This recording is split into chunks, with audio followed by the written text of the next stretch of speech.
አዋጅ አዋጅ አዋጅ! ለስዕልሽ እንሰግዳለን፣ ቤትሽንም እንሰራለን። ጎንደር ሐመረ ብርሃን ደብረ ምጥማቅ ማርያም ከመስከረም 30 እስከ ጥቅምት 2 ከምሽቱ 1 ሰዓት ጀምሮ በቀጥታ ስርጭት ይጠብቁን።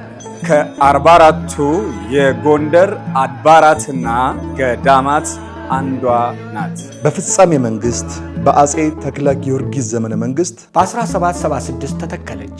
ንጉሱ በፈረስ ሆነው በስፍራው ሲደርሱ 24 ቅዱሳን አባቶች እየሰገዱበት በማግኘታቸው ከፈረሴ ይሻለኛል ነፍሴ በማለት ታቦተ ማርያምን ከአክሱም እንድትመጣ አስደርገው ቤተ ክርስቲያን እንዲተከል ወሰኑ። 500 ሊቃውንትና 95 መነኮሳት ቀንና ሌሊት ያገለግሏት ነበር። ያቺ ጥንታዊትና ታሪካዊት ገዳም በዘመን ብዛት ፈረሰች።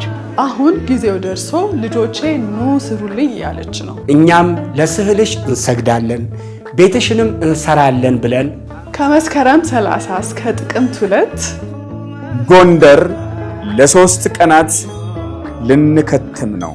ከስር በሚጻፉት ስልክ ቁጥሮች ከደወላችሁ ሁላችሁም ታገኙናላችሁ።